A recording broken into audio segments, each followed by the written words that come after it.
Assalamualaikum warahmatullahi wabarakatuh. Perkenalkan, saya Lukwan Afif dari kelas AK701, Prodi Akuntansi PJJ S1. Di sini saya akan membahas terkait beberapa terminologi tentang keberlanjutan. Yang pertama, terdapat beberapa terminologi yang sering digunakan untuk menggambarkan upaya atau pendekatan menuju keberlanjutan. Maka mari kita bahas terkait konsep-konsep tentang perbedaan terminologi dari beberapa aspek.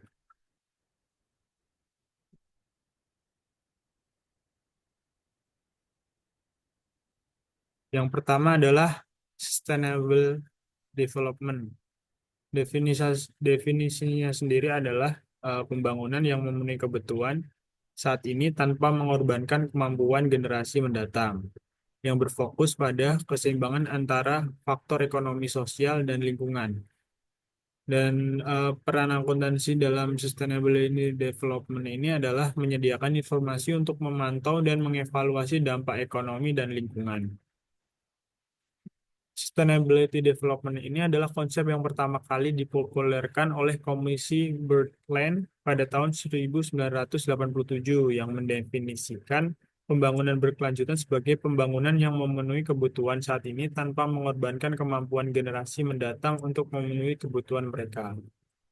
Dalam akuntansi keberlanjutan, sustainability development berfokus pada pencapaian keseimbangan antara faktor ekonomi, sosial, dan lingkungan. Akuntansi berkelanjutan mendukung tujuan ini dengan menyediakan informasi yang dapat digunakan untuk memantau dan mengevaluasi dampak ekonomi dan lingkungan dari kegiatan perusahaan, serta mendorong transparansi dan akuntabilitas dalam laporan keberlanjutan. Yang kedua adalah green economic. Green economic ini adalah model ekonomi yang menekankan pada pertumbuhan ekonomi yang berkelanjutan dengan mengurangi dampak negatif terhadap lingkungan. Konsep ini mendorong transisi menuju ekonomi yang rendah karbon, efisien dalam penggunaan sumber daya, dan inklusif secara sosial. Green economy ini sangat terkait dengan prinsip-prinsip akuntansi berkelanjutan karena keduanya berfokus pada integrasi pertimbangan lingkungan dalam praktis bisnis.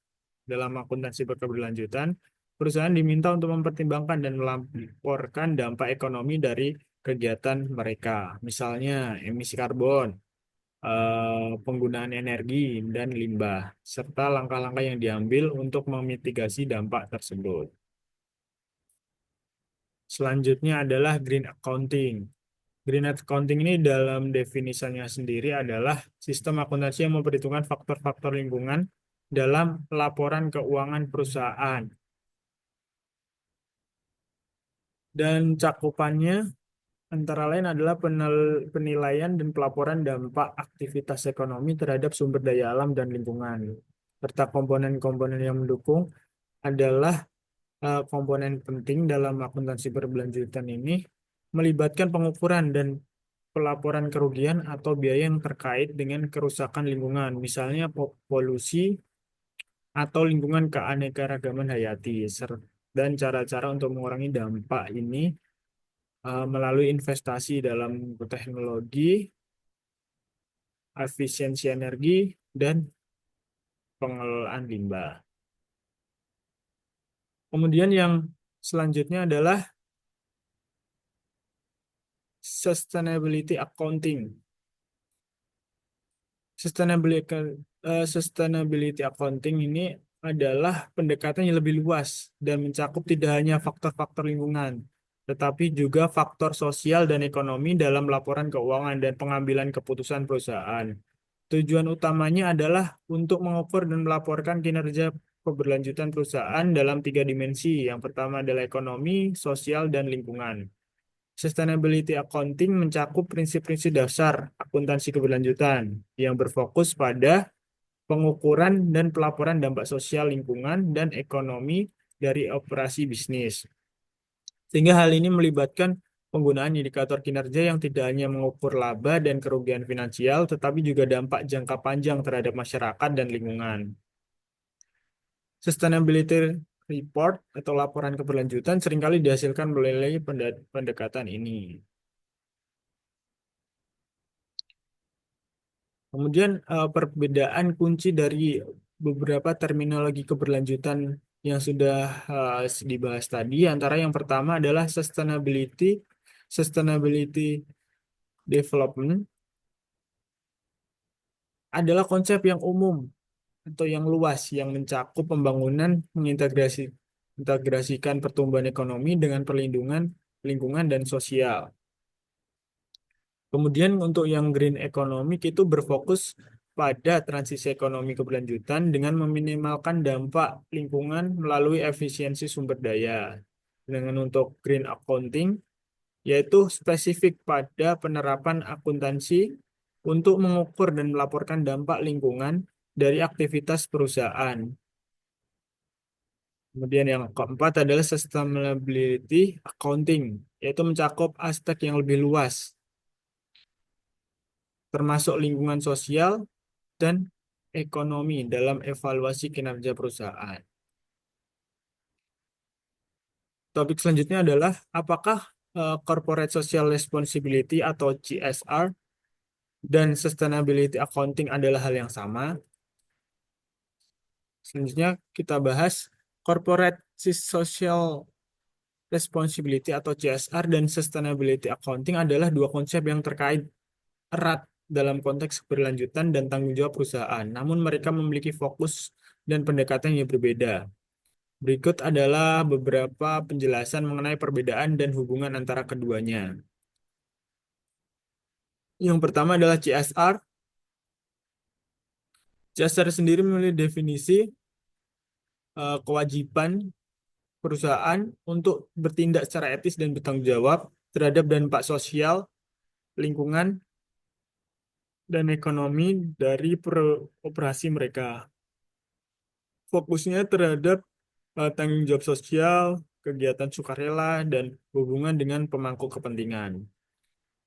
Kemudian aktivitas dari CSR ini adalah program pengentasan kemiskinan, inisiatif pengurangan emisi karbon, tanggung jawab terhadap hak asasi manusia, dan pengelolaan sumber daya alam secara berkelanjutan. Kemudian kalau untuk sustainability accounting, ini adalah pendekatan akuntansi yang mencakup pengukuran, pelaporan, dan evaluasi dampak sosial, lingkungan, dan ekonomi dari aktivitas perusahaan seperti sebagaimana yang telah dibahas sebelumnya. Dari sini dapat kita lihat perbedaan antara keduanya.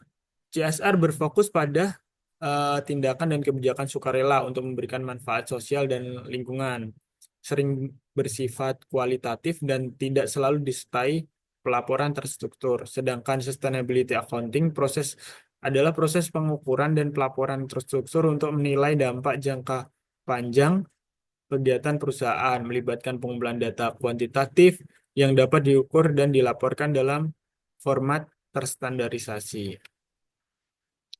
Kemudian, ketika kita bahas hubungan antara CSR dan Sustainability Accounting, ada tiga aspek yang melekat, yaitu yang pertama, keduanya itu saling melengkapi. CSR sebagai aktivitas kontribusi pada keberlanjutan, sedangkan sustainability sebagai kerangka kerja untuk mengukur dan melaporkan dampaknya.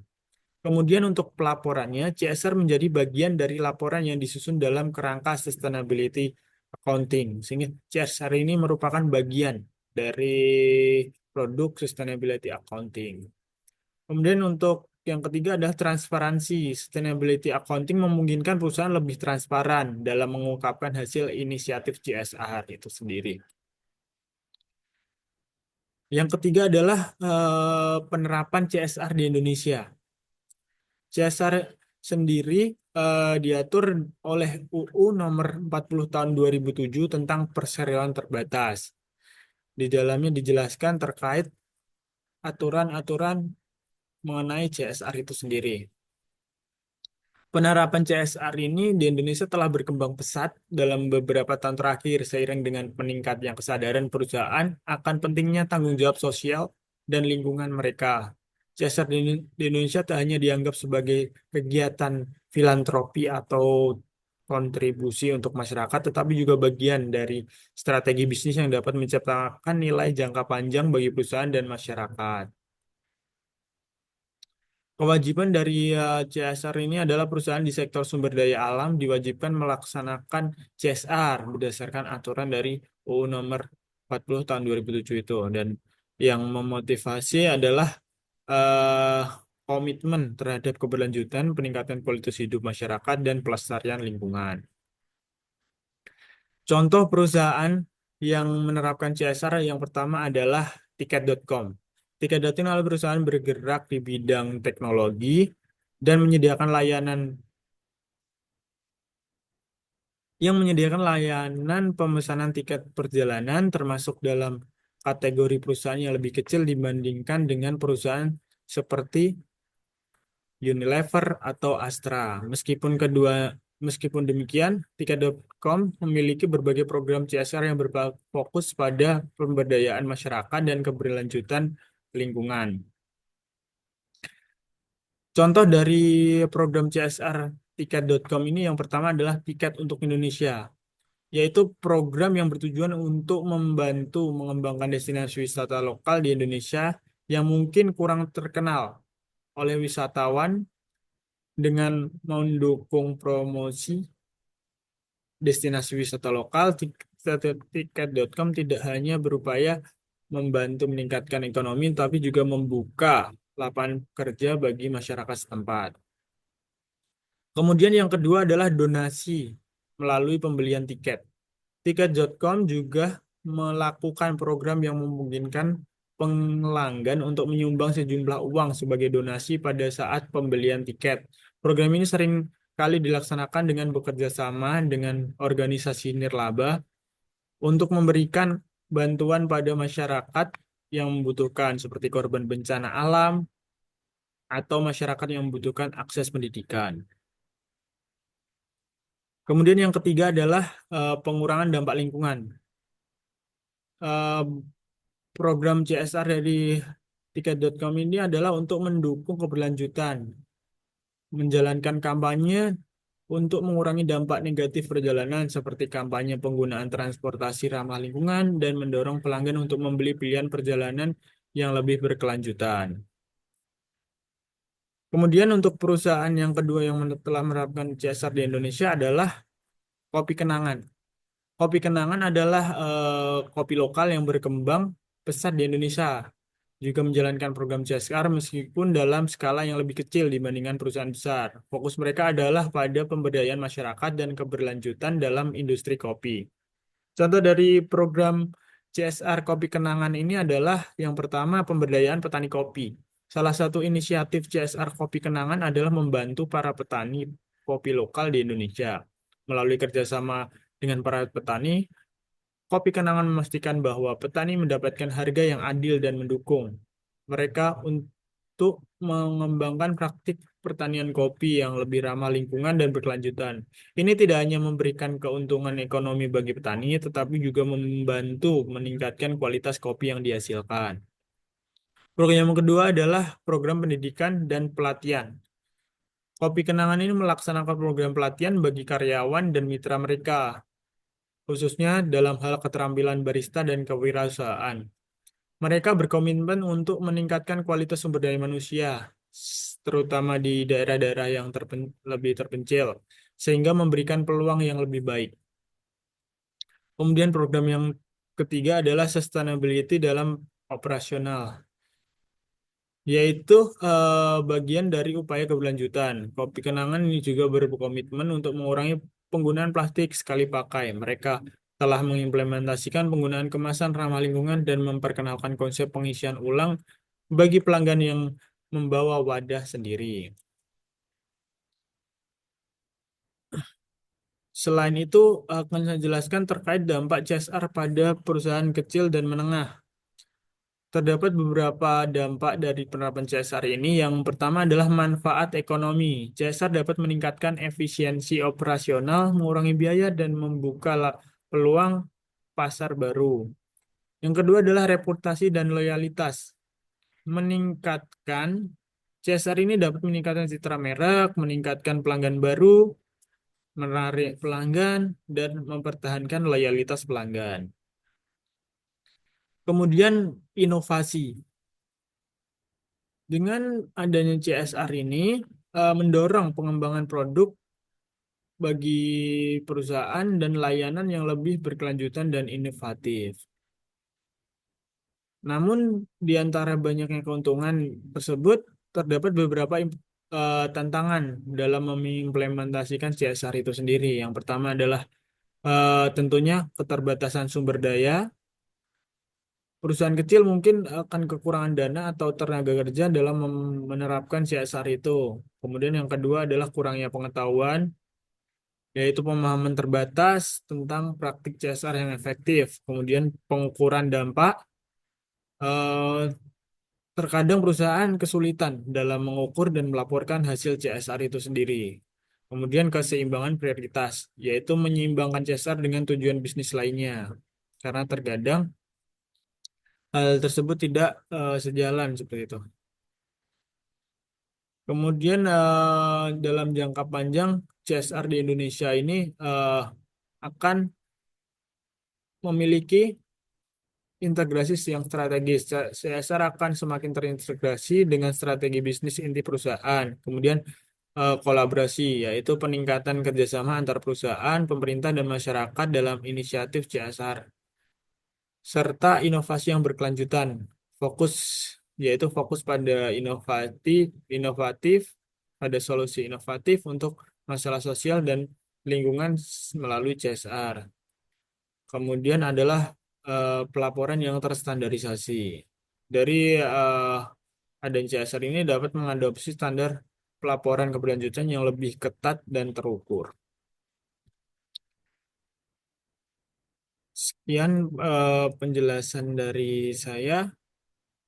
Kurang lebihnya mohon maaf. Wassalamualaikum warahmatullahi wabarakatuh.